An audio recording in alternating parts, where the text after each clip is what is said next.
We're live in downtown Grand Rapids. The city selected to host the first debate with all 4 Republican candidates for governor. Good evening, I'm Brian Sterling. And I'm Marley Ginter. The candidates are inside our WOOD TV studios right now. Over the next hour, they will tackle the big issues and fight for your vote. Marijuana, guns, the Line 5 pipeline in Mackinac, no-fault insurance. It's all on the table tonight. We've invited a group of undecided voters to our studios, and they'll be watching along with you. We'll have their reactions tonight at 10 on WXSP and at 11 on WOOD. Now you can join the conversation right now on Facebook Live. Over the next hour, we'll see if these candidates convinced you that they deserve your vote in August on your local election headquarters.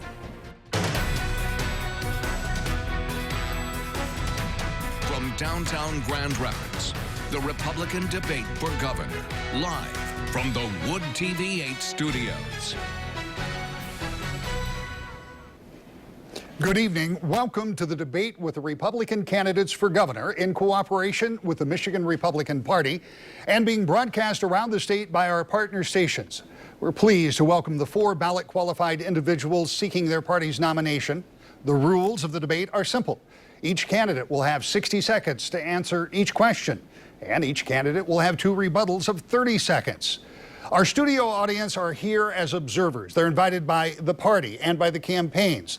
They're not participating. They will not respond or demonstrate in any way except for the end of my introduction of the candidates. So let's introduce the candidates. Thank you, gentlemen, all. Dr. Jim Hines, thank you for being here. Senator Patrick Colbeck, Lieutenant Governor Brian Calley, and Attorney General Bill Schuette. Thank you all very much. Ladies and gentlemen, welcome your candidates.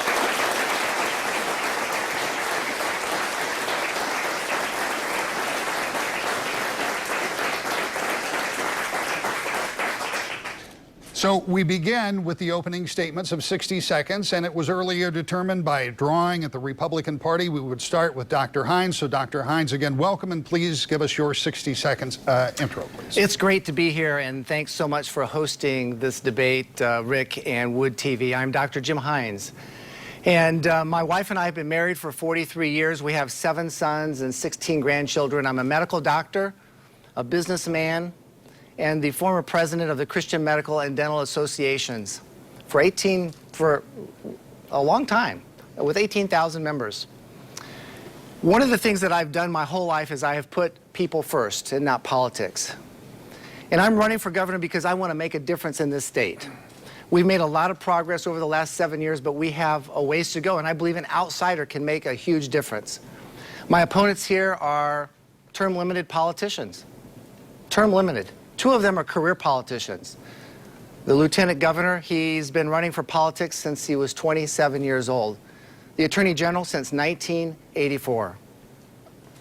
I am laser focused on doing 3 things: reforming our auto insurance, education, and infrastructure.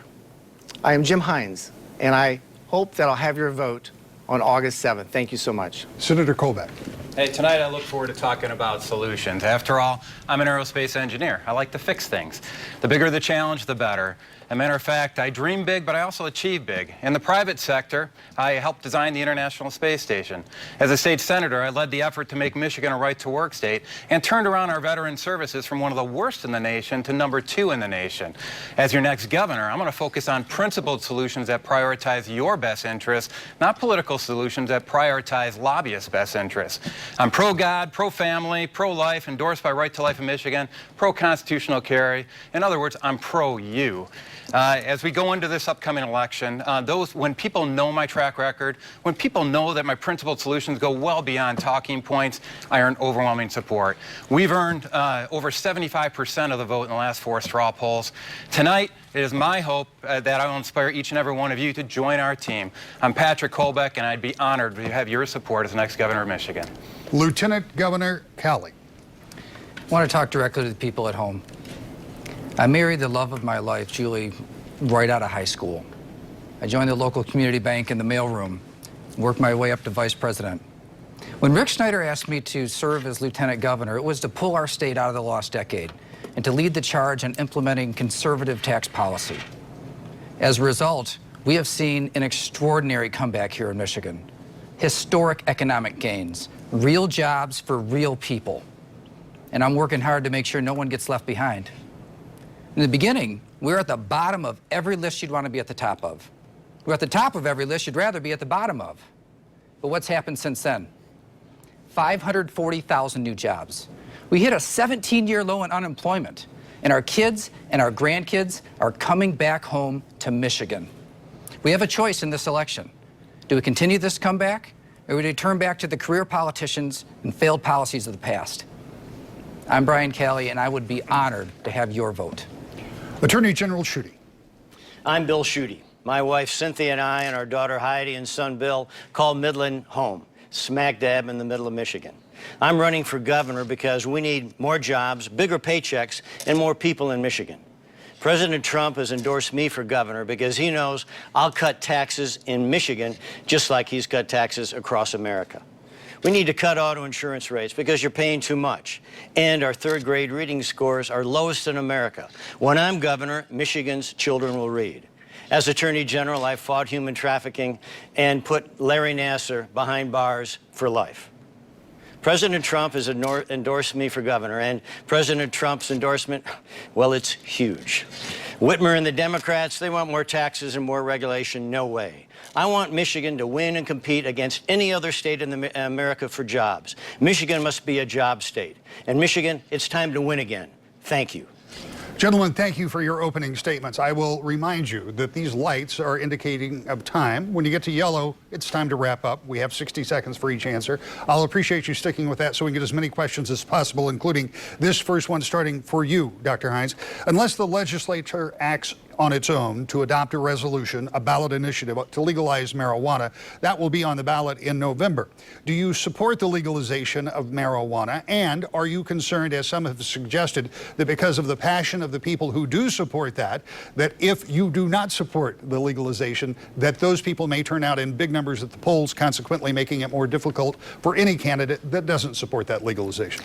I don't support the legalization of recreational marijuana. I think that would be bad. There's a ton of research that needs to yet be done. The interactions with medicine, what kind of cancer does it cause, the impact on memory, your ability to work. And so I think that there's a ton of work that needs to be done. But if it's passed, I think that we have to deal with it. And we have to know that the bus driver that's driving your kids is not under the influence of marijuana. We need to figure out how do we keep it out of the hands of minors. And so there are a lot of things that need to be discussed and worked through as a government to make sure that it can be as safe as possible. But I do not support the legalization of recreational marijuana. Senator Colbeck. Well, first let me be clear. I will respect the will of the people as expressed at the ballot box. So if they make it legal, I'll respect that will. But I'm telling you, I personally am opposed to it, and here's why. Right now, I have 31,000 job openings in my district. Businesses are still putting drug tests out there for employees. If you're smoking recreational marijuana, you're not going to pass that drug test. And I don't want our government assistance roles to increase. I actually want to get people gainfully employed so that they can get a good job, take care of their families. If we go down this route, I think we're going to see an increase in our government assistance costs, and that's not a road that I want to take Michigan down. We finally got our fiscal house in order, and this has an opportunity to actually bankrupt our state. It's not a course I'd like to pursue, but we'll make it work no matter what happens. Lieutenant Governor Calley. I do not support recreational marijuana, but I want to be clear that I will respect the vote of the people. I do support medical marijuana, on the other hand. In fact, it's becoming more and more clear that it may have a role to play in defeating the opioid addiction epidemic. But this is an opportunity, I think, for a clear contrast. Bill Schuette led the charge against medical marijuana, and even after the will of the voters was decided and the support was enormous, he still continued to fight against the will of the voters, keeping patients from the medicine that they need. So I think it's important that we all speak up on what we think about this initiative. But when the voters have their say, their will must stand. Attorney General Schuette. I'm opposed to the legalization of marijuana, but I think citizens across the state will have the opportunity to vote and democracy will prevail. I'm concerned about putting more drugs in the hands of kids. And the opioid epidemic that is raging across Michigan and America is real. You know, recently we had more prescriptions for opioids than there are people in the state of Michigan. And I was at an event in Oakland County last week. I met a woman who shared with me that her son had died through opioid overdose. And it breaks your heart. And we need to crack down on the pill mill docs. We need to, crack down on the heroin dealers that peddle this heroin to those who are in the grip of addiction. And I have an interdiction unit at the Department of Attorney General to do just that.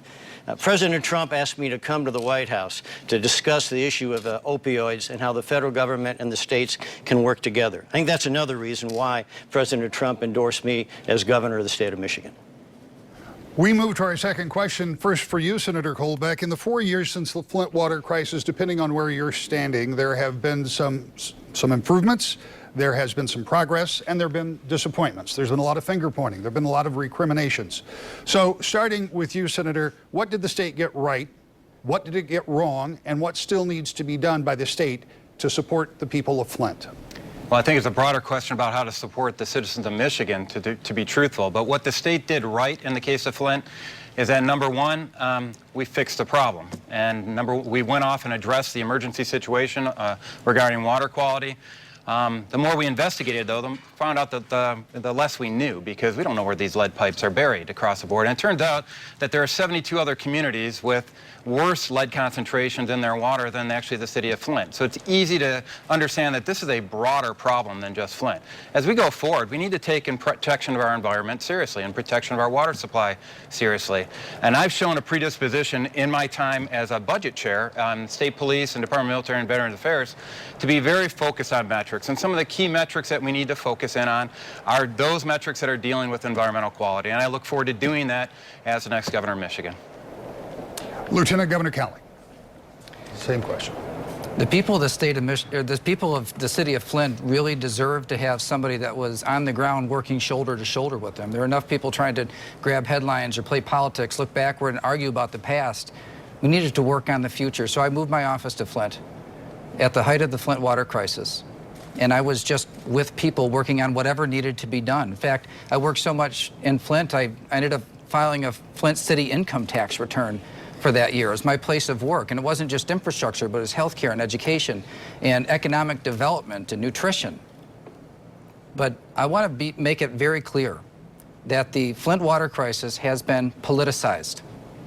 The Attorney General has used it as though it is some kind of launching pad for a campaign for governor. The people of the city of Flint deserve to have an investigation that is apart from politics.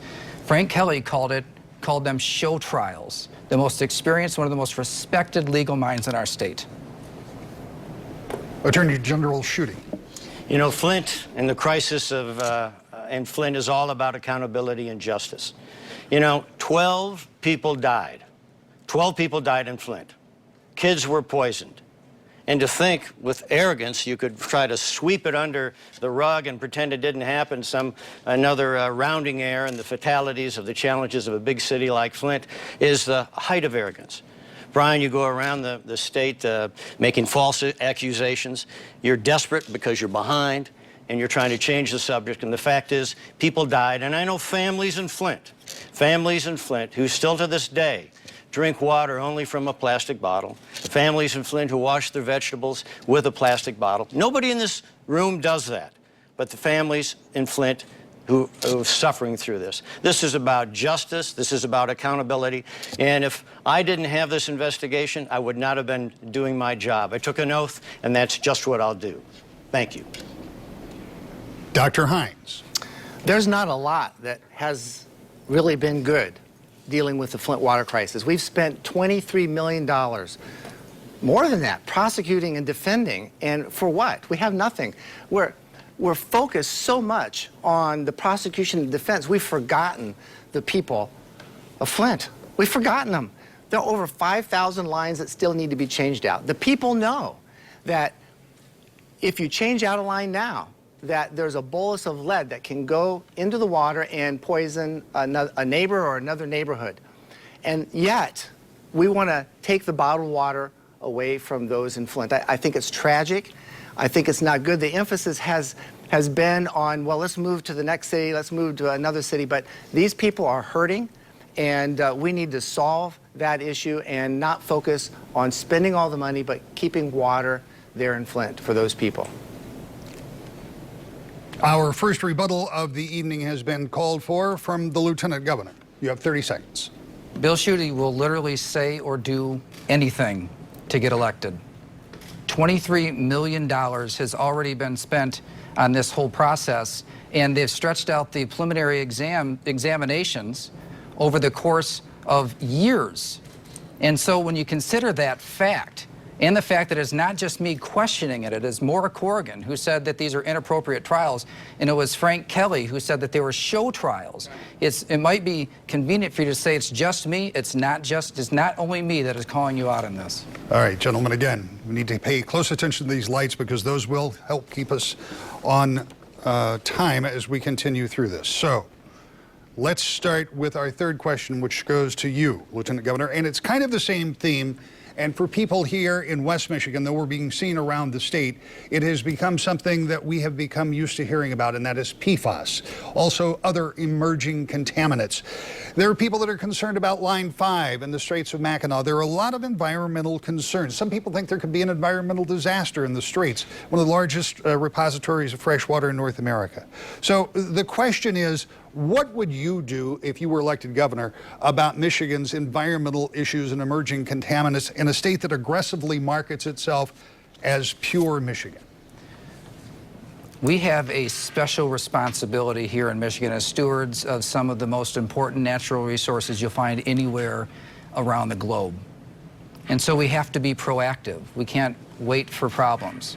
So for example, with PFAS, the state of Michigan is actually leading in the nation. There's so many states that haven't even started, and yet we're out front on this because it matters that much.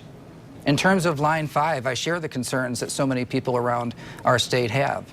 And I've come to the conclusion that we need to eliminate the risk of having the oil run through the straits in a way that it can be hooked or struck by an anchor.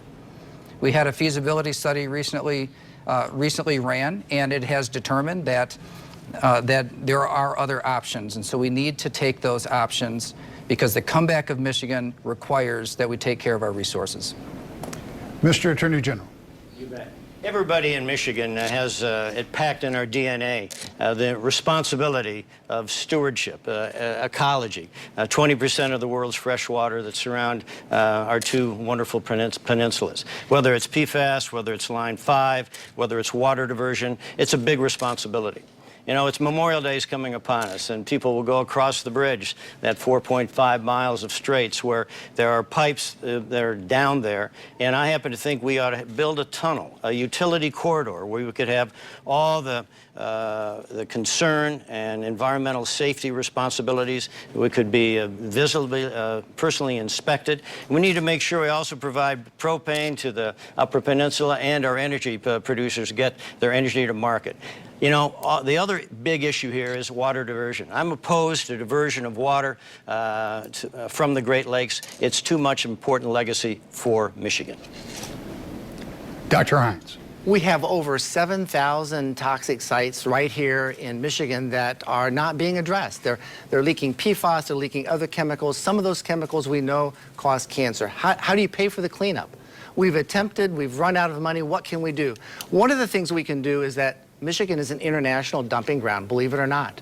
25% of the trash that comes to Michigan comes from outside of Michigan that we put in our dumps. We charge 36 cents a ton. Wisconsin charges $13 a ton. We could charge more and use those funds to help clean up these toxic sites. I'm very concerned about running oil through the bottom of our Great Lakes. I think it's tragic. You know, a pipeline that's 63 years old is not as good as it was when it was put in. If it leaks, it's tragic. It can be a disaster, and we're responsible for keeping an eye on it and doing something about it. Senator Colbeck. Well, you know, my work on the International Space Station was actually, I was responsible for the environmental control and life support system. And you want to talk about a fragile ecosystem, nothing like living in a tin can up in space. And so I have an appreciation for a lot of these environmental concerns. And it's given me an appreciation for the fact that, you know, you sometimes have to prioritize what are the most important effects that you have to address first. And as governor, one of the things I'll do is go off and put together a prioritized list based on the number of lives that are actually impacted by a given contaminant. You know, I've got an issue in my own district right now where we've got a vinyl chloride spill that we've been treating. And the way that I approach that is working with DEQ and Department of Health and Human Services to go off and get the citizens in that area a clean bill of health, a peace of mind, so that their property values can be restored and that they can have that peace of mind. And I was working with the business responsible for that to make that happen.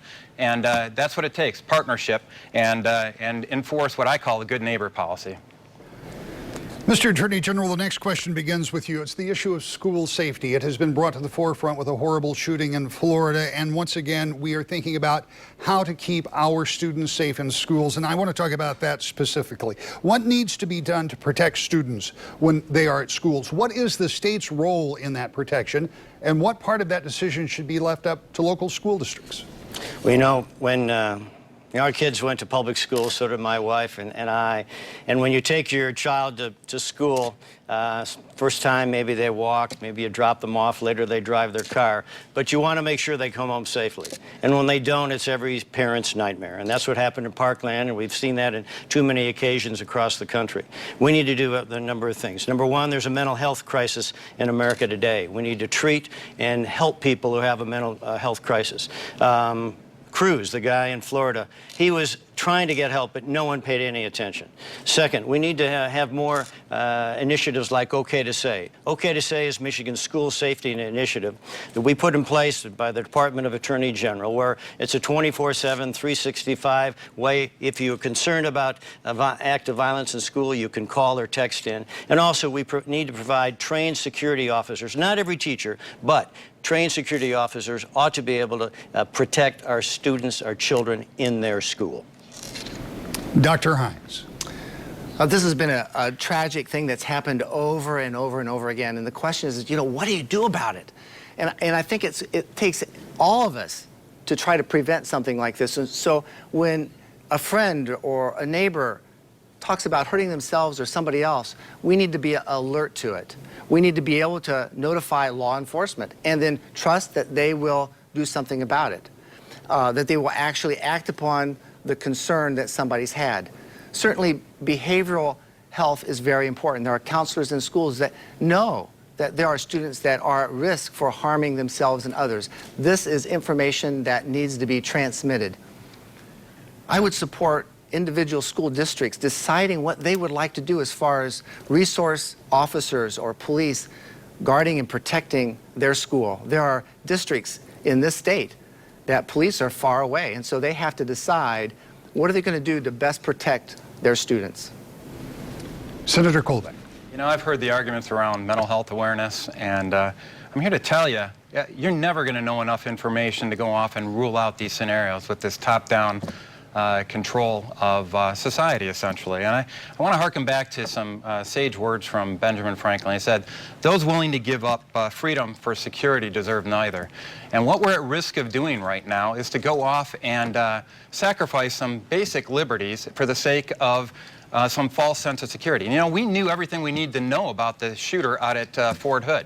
We knew everything that was going on. We knew what his intentions were. The key is we didn't act upon it. And we didn't have people that could actually go off and defend themselves.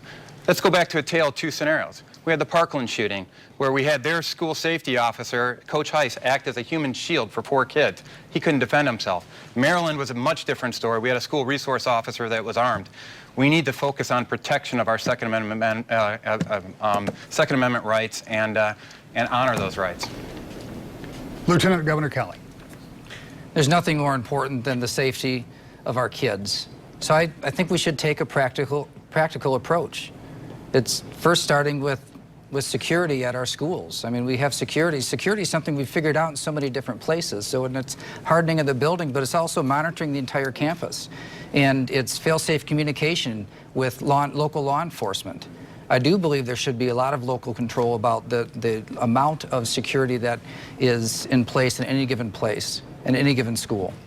But it is very clear that our kids need to learn to live successful lives, and they're not going to be able to learn unless they're in a safe environment. So this has to be a top priority. If we want to continue this comeback, if we want to equip our kids to go out there and have hopes and dreams and aspirations and reach those dreams and add the next 500,000 jobs in Michigan, we need to keep them safe. Dr. Hines, it is difficult to discuss school safety and mass shootings without talking about guns.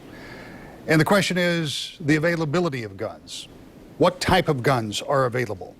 Should there be limitations on some type of guns? Should there be a way to preemptively take guns away from somebody who we think might be dangerous? Should the state of Michigan consider any of that, either considering changing gun law or the preemptive taking of guns to try to prevent one of these tragedies? Well, that's a good question. I strongly support the Second Amendment, and so I think the question is, do we take the guns away from the good guys because the bad guys aren't going to turn their guns in? And so I don't think that's a solution. I do think that we need complete universal background checks, so we need to know who's a felon, who should not have a gun. We need to look at behavioral health and mental issues. That's important. I strongly support not only the Second Amendment, but the ability to carry a gun everywhere. So I would like to do away with gun-free zones. I think that those gun-free zones are places where the people that are in those are targeted by individuals that would like to hurt others. And so I see that my time's up. Thank you. Thank you, Senator. Thank you very much. So going back onto the school shooting recently that we've had. So there are two different scenarios. The one in Parkland where they had a gun-free zone and the school resource officer could only use his body as a human shield. And then the Maryland shooting where the school resource officer actually had access to a gun and ended that situation very quickly. It comes down to an appreciation for the fact that 98.7% of mass killings actually occur in gun-free zones. You know, when you heard about the Aurora, Colorado shooting, that killer actually went to the movie theater that was designated as a gun-free zone. Despite having movie theaters with more people that were actually closer to where he was, he went to the gun-free zone first. These psychopaths go to the place where they know nobody's going to fire back. What we need to do is put a little uncertainty into his life and let him know that we respect Article 1, Section 6 of the Michigan Constitution, which means that everybody has a right to bear arms in their self-defense. Lieutenant Governor. I support the Second Amendment, and also the Michigan Constitution goes even further than the federal Second Amendment in guaranteeing the right to keep and bear arms. This is a non-negotiable. So the idea of preemptively taking away a firearm or taking away somebody's constitutional rights, we really have to look at a due process where a person's a danger to themselves or others. The answer isn't to take the gun away from the person, to take the person out of society for treatment or incarceration if it's a threat. We have laws on the books. We just need to enforce the ones that are already there. But I do want to make one point, because everybody brings up mental health over and over again when it comes to guns and violence, as though violence is a normal outcome of a person with a mental illness. A person with a mental illness is much more likely to be the victim of violence than the perpetrator of violence. Mr. Attorney General. I believe in the Second Amendment and the rights of Americans and Michiganians to keep and bear arms for protection, security of their home, and sport and hunting and collection. My son and I are hunters, and I'm a member of the NRA and been grateful for the support and endorsement of the NRA and so many elections in the past. And now the Democrats in Whitmer, they wanted to, abrogate our gun rights. President Trump has endorsed me for governor. He supports gun rights, and I think that's another reason that he's endorsed my campaign for governor. And President Trump and I stand side by side in support of the Second Amendment. Thank you. The Attorney General has mentioned a couple of times this evening about the support of President Trump. And this question comes from one of our viewers, so we want to get all of the candidates to weigh in. And here is the question from the viewer. My husband and I are watching closely to see who supports our president. It starts out actually by saying, will they, meaning you, the candidates, support our president and his agenda? My husband and I are watching closely to see who supports our president. we will not vote for a candidate that does not. Senator Cole. Yeah. So? Well, one thing I've noticed is that, first of all, I think President Trump got some really bad information in regards to his endorsement. Second of all, the only time I've ever seen the Attorney General go off and support President Trump is when President Trump's in town or Vice President Pence is in town. I'm actually out there with the grassroots, actually rallying the base, making sure that we've got President Trump's 6. And because when President Trump was under attack, under withering attack, even before he took office, I was out there in the Capitol steps making sure that he knew that we were supporting him and rallying the base, making sure that we honored the fact that we have a president for the first time in a long time that's actually doing what he said he would go off and do. So I fully support President Trump. I asked him to reconsider his endorsement, obviously, but most of the folks who actually voted for President Trump in the state of Michigan are actually back in our campaign. And it's evident in every single Trump rally you go to. Lieutenant Governor. I want to make it clear that I support the president. His success is our success, and I voted for him. Now, 2016, there was a lot of division within the family and within the Republican Party. But we all got there when it counted on Election Day, and he was elected president. I mean, even Bill Schuette served as the campaign chairperson for Jeb Bush. Used the word deplorable on Donald Trump before Hillary even did.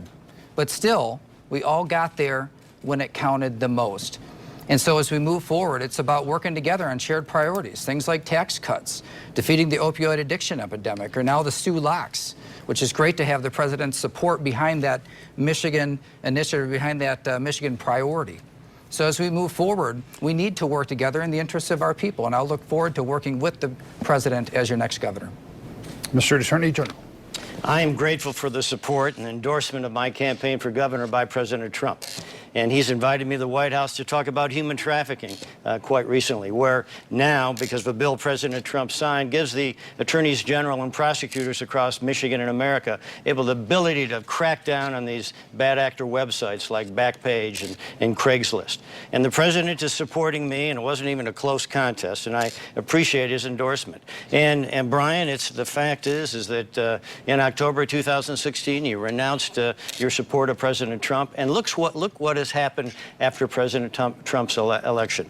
Neil Gorsuch to the United States Supreme Court, federal judges, rule of law judges across the country, and now with tax cuts, we're building the Ram truck. We're going to bring the Ram truck from Mexico to Michigan, $1 billion investment, 2,500 more jobs, and you know, Brian, you deserted Trump, and the president knows who was with him and who was not.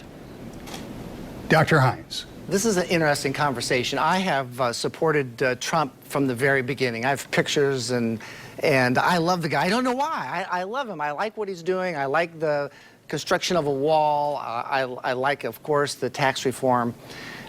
Brian Kelly did withdraw his support from Trump, you know, several weeks before the general election. I'm so sorry he did that. I was so disappointed. Bill Schuette, Trump was not his first choice. But not by a long shot. He campaigned against Trump. And so there's a little bit of hypocrisy here. But Trump is our president, and I believe placed there by God, and we should be praying for him. The guy can't even drink a cup of water without being criticized. I mean, can you imagine not being able to do anything without criticism? So I would encourage our viewers to pray for him and encourage him. He is our president. Our next question goes first to the Lieutenant Governor. In Michigan, there are a number of people that are paying higher rates for their auto insurance than any place else in the country. Michigan has the most generous catastrophic payout of any state in the country, and some believe that that leads to those higher cost of policies. For decades, Lansing has tried and failed to rein in the cost of auto insurance. Now, if you are elected, is there any reason to believe that that would be different? In fact, viewer Jeff put it this way: ask the candidates, quote, how Michigan can eliminate no-fault car insurance. Understanding that may not be your position, what would you do about no-fault auto insurance? Our auto insurance rates are too high. The problem with the legislative initiatives that have been tried over the last few years is that they pile on 6 or 7 or 8 major changes to the system all into one bill. And the bill dies under its own weight. Everybody can find a reason to vote no. Instead, we should take a piecemeal approach to get things done very methodically. First, a fraud authority. a fraud authority with real teeth and staffed up, one that will not only prevent or find fraud, but prevent fraud. Second is we need to referee between the insurance companies and the healthcare providers to make sure that they're charging appropriately and paying in a timely fashion. Both point fingers at each other. We don't need any more finger pointing. We need results. And then finally, transparency. When the assessments are put on our citizens, it makes it that much more affordable. We should know to the penny on every single assessment why, so that we can get at the cost drivers and reduce that cost. Attorney General Schuette. Our auto insurance rates are way too high, and we need to cut them and give Michigan families a big pay raise. You know, everywhere I go, I was in Hillsdale County not long ago and kind of had an open forum and meeting, and I was asked about insurance rates. And when I talked about it, that you know, people want the rates cut now. We need to crack down on frivolous lawsuits, crack down on insurance fraud. Now, the Democrats in Whitmer, they're just going to go along with the status quo, which means, unfortunately, their position is that we're going to continue to be the highest auto insurance rates in America. We pay $1,000 more than in any other state in the nation. That's wrong. We need to cut auto insurance rates, and everyone's going to have to give a little bit, but we can't have the status quo anymore. Dr. Hines. It's interesting to hear career politicians talking about this, but because for 12 years, for 34 years, we've had no-fault insurance, and it has been bad. It's been expensive. It's the most expensive auto insurance that we have in the country. And so now we're proposing ideas, and I think they're reasonable ideas. We need to cut the fraud out. Well, that's a no-brainer. We need a fee schedule. You know, if you have a chest x-ray, just to have a chest x-ray, it's going to cost $65. If you're in an auto accident, it's going to be over $600. It should be the same price. Why that dichotomy? Why the fraud? Why haven't we been able to fix this? I think we need an outsider that can come in as someone with lots of business experience and say, hey, this is what we need to do. Let's get it done. Senator Kobach. Yeah, auto insurance is a pretty complex issue, but it boils down to two basic requirements, and that's where we've had the debate over the last few years here in the state of Michigan.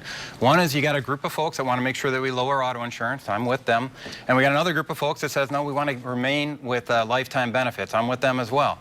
So this is where this engineering problem-solving approach that I bring to the table as the next governor comes into play.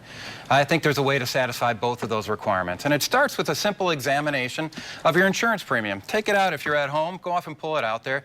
Turns out that 58% of the costs and 58% of the line items that you have on that auto insurance premium are actually driven by state mandates.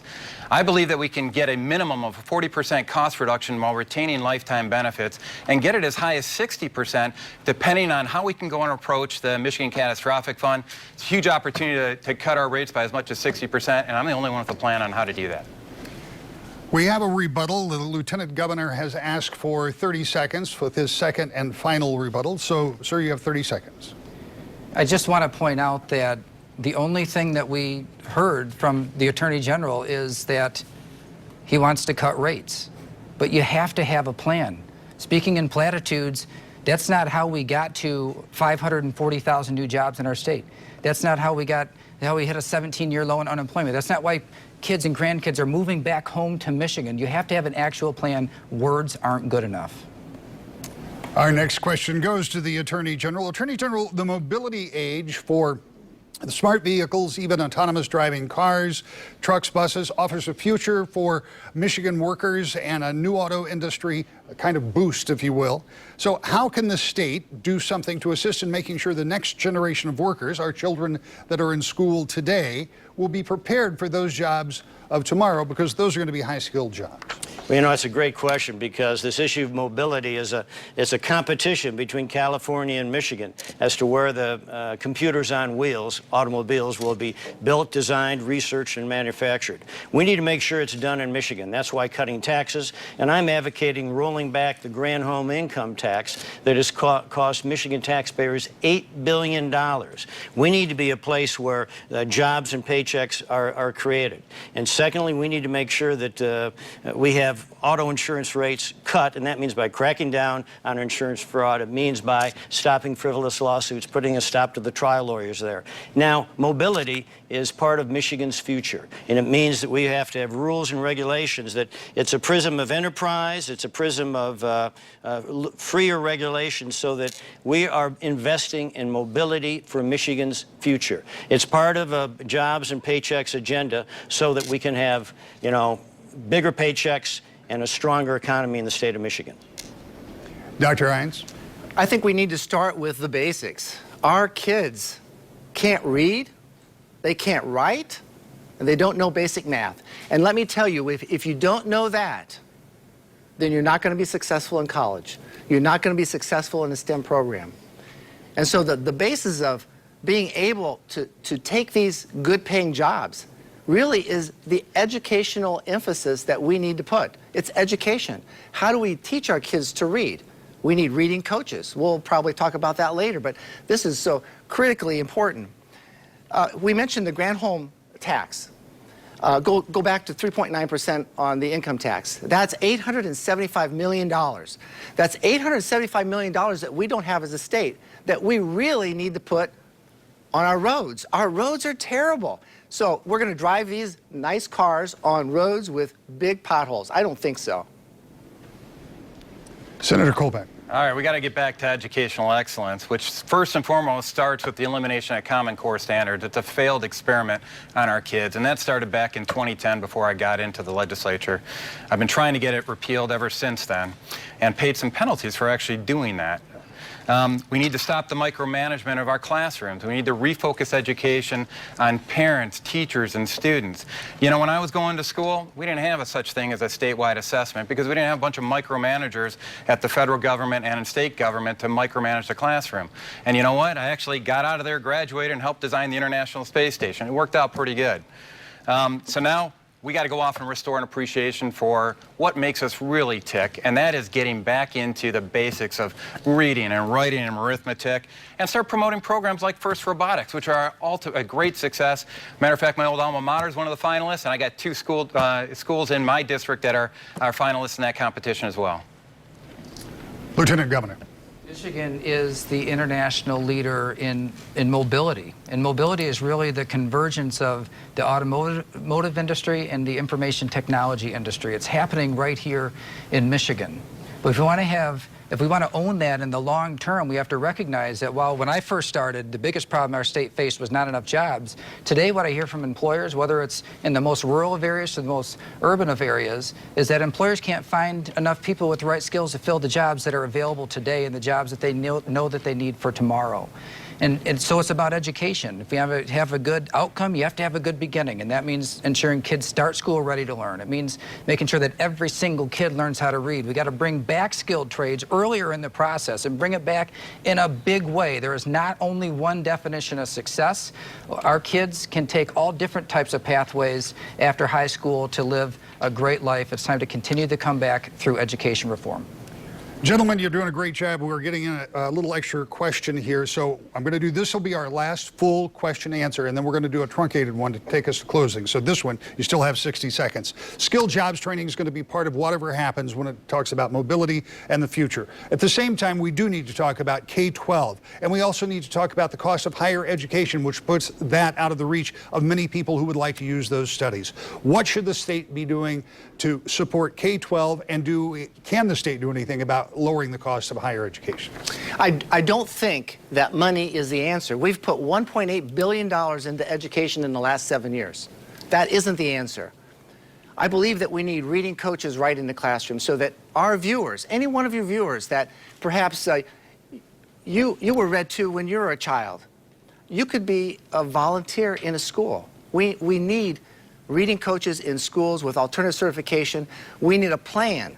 We need to be able to take 3- and 4-year-olds all the way to K-3 with a continuity and coordination. We need to educate our teachers. We need some sort of teaching program like phonics. I was able to teach my 2 oldest sons how to read with phonics. My dad only went to 3rd grade, did not learn how to read. I use phonics. It works great. But the basis of everything really is education. The foundation that we build on for jobs, et cetera, is the educational aspect. Senator Colbeck. Well, first thing we need to do is start looking at the expense side of the ledger in our universities. Right now they've been running amok, and they only talk about the revenue side. And you know, when I got first elected into office, I was put through a legislative boot camp, and they paraded solution after solution to all the problems we face as a state. Every single one of those solutions focused on increased taxes, increased fees, and in the case of education, it's going to be increased tuition. I'm sorry, but there's another side of the equation that we need to start looking at. That's why I've been endorsed by David Lippman, former chief economist of Comerica Bank, because I actually look at the expense side of the ledger. A lot of the folks at our universities aren't doing that, to the detriment of our students. Now, I actually proposed something called the Enhanced Michigan Education Savings Program. This is a way of actually supplementing savings for education, not just in for higher ed, but also for K through 12. We can put up to 50% more funding available per year into our education system with this program. So I encourage everybody's adoption of that. It's sitting on the House floor right now. Lieutenant Governor. There are so many different pathways that a child could take to being successful, and I'd never want to discourage anybody from going to college. It's a great way to go, but it's not the only way to go. Today, a child and their parents, they're told that they're failures in life, or they'll be failures if they don't take this one pathway, as though there's only one definition of success. Skilled trades and professional trades and apprenticeships and entrepreneurship and even the military. There's all kinds of different options that a child could take in order to go out there and live a full and successful, independent life. Now, we're just practical about it. So starting with if you want to go to college, how about dual enrollment? The idea of getting college credits while you're still in high school, getting ahead of the game. I was fortunate enough to have that opportunity myself. Middle colleges are becoming more and more prevalent around the state. We have to be innovative, but college is not the only answer. Attorney General Schuette. I think education policy in Michigan is a four-letter word, spelled KIDS, with parents in charge, and they need to be the driving force, decision-making, and having options and choices where their child goes to school. If you look at Michigan today, we have the lowest third grade reading scores in America. It's outrageous that only 35% of third graders have the ability to read. America is supposed to be a place of opportunity, a shining city on a hill, but if you can't read the directions to get there, the future is really bleak. We need to grade our schools A to F. We ought to have grants to reward higher performing schools. I'll have a Michigan Reading Foundation where the business community and philanthropic community can provide transportation scholarships, because maybe you've got a child with special needs, there's a school with a special program, you need transportation. And part of this is apprenticeships too. Not everyone's going to be a software designer in California, but our students, whether they're workforce ready or college ready, they need to be ready in Michigan. Gentlemen, this will be our final question. I'm going to ask you to shorten your answers. No rebuttal on this because we've got to get to closing statements. So I'm going to give you about 30 seconds to answer this. And I know you can't answer this question in 30 seconds, but I want you to give me one example of something you think that the state could do if you were elected governor to combat the opioid epidemic here in Michigan that we know is also nationwide. Senator? Well, first thing, you've got to stop micromanaging the actual interaction between a doctor and a patient. Some patients actually need opioids. You got to avoid going off and eliminating their opportunity. I think what we need to do is focus on the data mining at the source of delivery, which is actually at the pharmacy. That's the control source, and you can do data mining to see who's abusing it and who's not abusing it at that level. Lieutenant Governor. We have to start with the premise that there are no throwaway lives. Every single life has value and worth. And so as we move forward on this, we need to, again, take a practical approach. Make patients partners in their own pain management. Let them know what the risks are ahead of time and make the decisions with the doctor. As we move forward on this, we just have to make sure we're not throwing people in jail, but instead we're helping them get better. Attorney General. The opioid epidemic in Michigan and America is real. And I've been to a recovery center, and when you see people who are struggling with in the grips of addiction, it breaks your heart. As Attorney General, I've cracked down, I have an interdiction unit to crack down on the pill mill docs and the heroin dealers. Plus, we have to provide more education and public awareness so that you can't arrest your way out of it, but it's working together. Dr. Hines. The emphasis has been on taking opioids away from people that are on them, and I think that's great. But we have to realize that if you have someone addicted on an opioid legal pain medication and you take it away, they're going to go to heroin and fentanyl. We have to be prepared for that because those drugs are deadly. And we have to be able to have physicians that can not only do counseling, but have the medications that are necessary to help someone get off their opioids.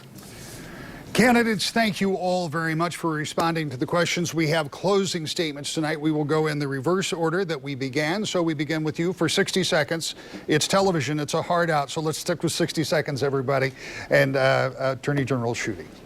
Well, Michigan's future is about more jobs and bigger paychecks. And I intend to be Michigan's jobs governor. And President Trump has endorsed me for governor because he knows I'll cut taxes in Michigan like he's cut taxes across America. And tax cuts mean more jobs.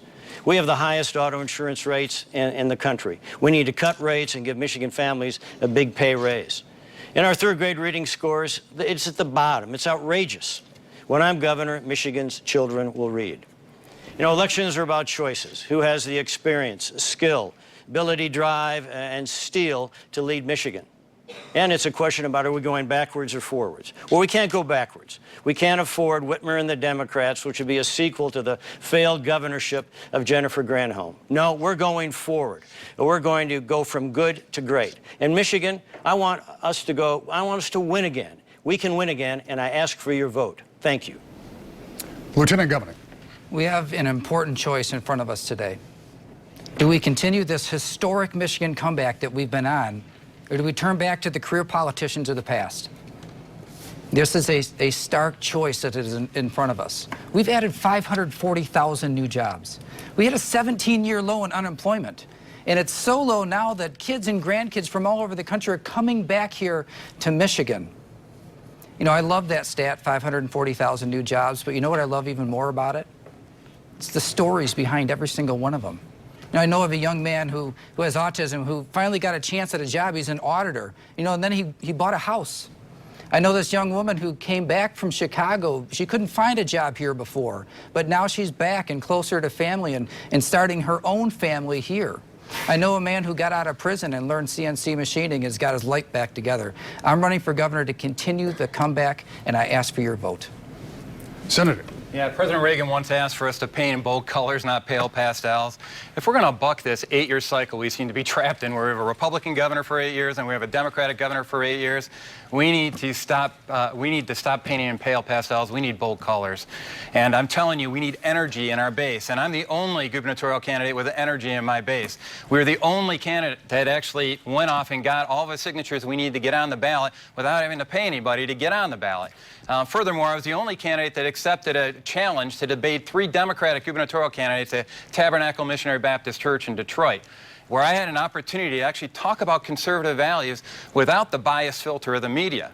And you know what? I had some agitators out there. They booed me when I talked about the importance of faith. They booed me when I talked about the importance of the sanctity of marriage. But you know what? Other people were listening, and they rejected politics as usual. We need to reject politics as usual in this upcoming election.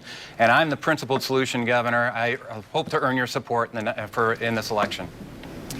Dr. Hines. This evening we've heard how Michigan has problems. We do. We've also heard how 3 politicians plan on solving those problems, whether it's education, whether it's jobs, whatever it is. I guess the simple question I have for you gentlemen is, what have you been doing the last 8, 12, and 34 years? I believe that we need an outsider with fresh ideas, new ideas, that they can bring into the political arena to solve these problems. I'm not a politician. I'm not taking special interest money. I'm an outsider. I believe I can get a lot done. I would ask our viewers to check me out on the web, which is www.hinesformichigan.com. That's H-I-N-E-S, the number 4, Michigan.com. I am Dr. Jim Hines, and I ask for your vote on August 7th. Thank you. Tonight, something has happened for the first time during this election cycle, and that is that the 4 Republican candidates have come together in what is largely a statewide venue to talk about what is going to be next for the state of Michigan. I want to start by thanking all of you. I don't think anybody really understands what it takes to get 4 candidates to coordinate their campaigns, and without the help of the Michigan Republican Party, this would not have come together. So I start first by thanking you for agreeing to do this. Thank the Michigan Republican Party for coordinating it. and I thank you all for being here and following all of the rules that we had to do. Now, let me tell you, just if I may for a moment, why we wanted to do this and do this early on. As I've told you in the past, we were talking with the Democratic candidates as well as the Libertarian candidates, because this is a change election. When I say that it's a change election, because of term limits, there are going to be a lot of new faces in Lansing, from governor to lieutenant governor, secretary of state, the attorney general, 75% of the Senate, maybe 40+ members of the 110-member House. So who you vote for in August and again in November really does make a difference. That's why we will continue to do these forums, because we want you to be able to make the best informed decision when it comes time to choose the future of Michigan. This was the first step tonight. I want to thank all of the people that were involved, all of our media partners around the state for making this a truly statewide event. I want to thank the best production team in the state of Michigan for pulling this all together. Every department here at WOOD TV who has worked on this tirelessly. And you know who I really want to thank? I want to thank the viewers at home, and particularly the viewers in the audience who, for the second time tonight, may now applaud your candidate. Good night, everybody.